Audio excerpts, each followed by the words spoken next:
नमस्कार। आज हम बात कर रहे हैं प्रशांत किशोर की।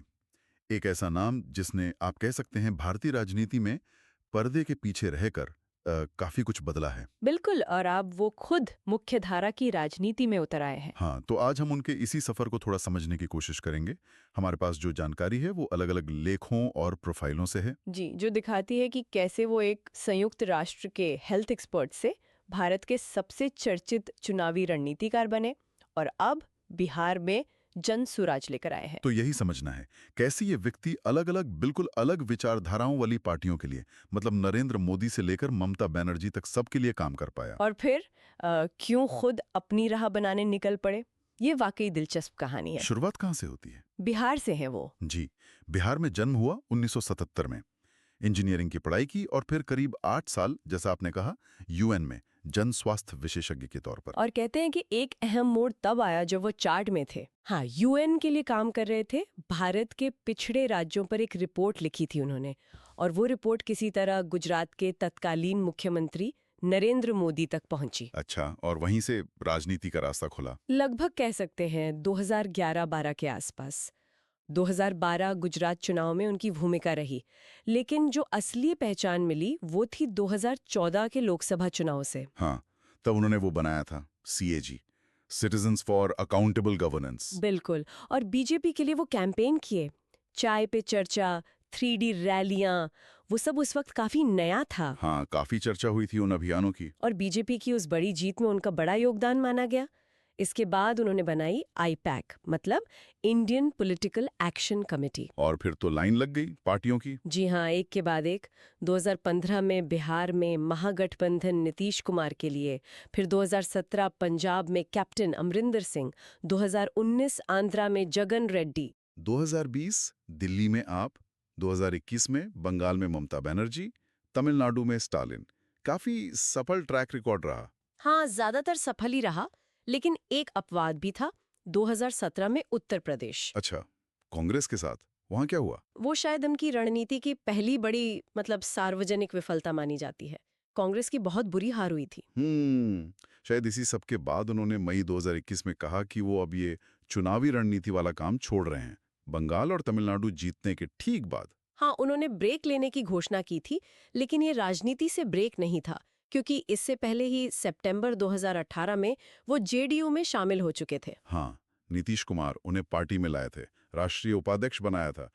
नीतीश जी ने तो उन्हें पार्टी का भविष्य तक कह दिया था। बिल्कुल कहा था। लेकिन ये साथ ज्यादा लंबा चला नहीं।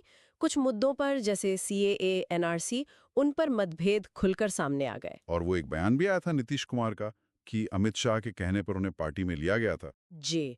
और उस पर प्रशांत किशोर ने भी काफी तीखी प्रतिक्रिया दी थी।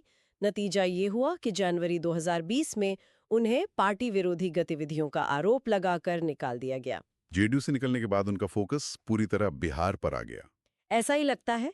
फरवरी 2020 में उन्होंने बात बिहार की नाम से एक अभियान शुरू किया था, लेकिन फिर कोविड आ गया तो वो उतना आगे नहीं बढ़ पाया।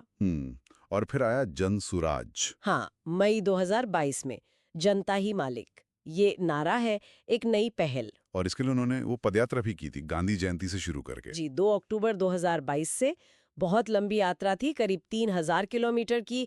बिहार के गांव-गांव गए, लोगों से मिले, मुद्दे समझे, शिक्षा, स्वास्थ्य, बेरोजगारी। और ठीक 2 साल बाद 2 अक्टूबर 2024 को उन्होंने अपनी पार्टी बना ली, जन सुराज पार्टी। बिल्कुल औपचारिक ऐलान कर दिया, और ये भी कहा कि 2025 बिहार चुनाव में सभी 243 सीटों पर लड़ेंगे। पर दिलचस्प यह है कि वो खुद सीएम उम्मीदवार नहीं होंगे। हाँ, उनका कहना है कि वो साफ सुथरे पढ़े लिखे उम्मीदवारों को मौका देंगे।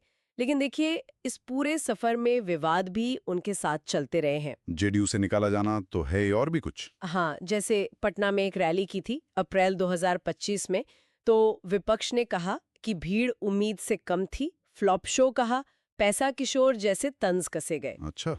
और वो बीपीएससी पेपर लीक वाला मामला, हाँ, जनवरी 2025 में जब वो अनशन पर बैठे थे तो वहां एक लग्जरी वैन खड़ी होने पर विवाद हुआ था। फिर नवंबर 2024 में बिहार को फेल्ड स्टेट कह दिया, उस पर भी काफी आलोचना हुई। और अभी हाल में राहुल गांधी पर भी कुछ टिप्पणी की थी उन्होंने। जी, गांव में रात गुजारने की चुनौती दी थी, जिस पर कांग्रेस ने काफी नाराजगी जताई और माफी की मांग की। तो एक तरफ युवाओं में उनके लिए एक आकर्षण दिखता है, लेकिन विरोधी उन्हें अब भी इवेंट मैनेजर ही मानते हैं। हाँ, या पैसा किशोर कहकर खारिज करने की कोशिश करते हैं। तो अब नजरें हैं 2025 बिहार चुनाव पर। जनसुराज का दावा है पूर्ण बहुमत का।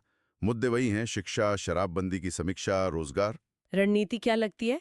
शायद उन वोटरों को साधना जो एनडीए और महागठबंधन दोनों से थोड़ा निराश है, एक तीसरा विकल्प देना। और जो निष्क्रिय वोटर हैं उन्हें शायद बाहर निकालना। बिल्कुल। तो कुल मिलाकर ये कहानी है एक रणनीतिकार की जो अब खुद राजनेता बनने की राह पर है, और बिहार की जो जटिल राजनीति है उसमें अपनी जगह बनाने की एक बड़ी चुनौती उनके सामने है। और बुनियादी सवाल यही है कि जो व्यक्ति पर्दे के पीछे रहकर जीत की रणनीति बनाता था, क्या वो अब खुद जनता का वोट हासिल करके एक सफल नेता बन सकता है? खासकर बिहार जैसे राज्यों में ये देखना होगा। और जाते जाते सोचने के लिए एक बात छोड़ जाते हैं, क्या प्रशांत किशोर का ये मॉडल, मतलब अलग अलग पार्टियों के साथ काम करने के बाद अब अपनी एक स्वतंत्र राजनीतिक शक्ति बनाने की कोशिश करना, क्या ये भारतीय राजनीति की जो पारंपरिक व्यवस्था है उसके लिए किसी बदलाव का संकेत है? इस पर सोचना वाकई दिलचस्प होगा।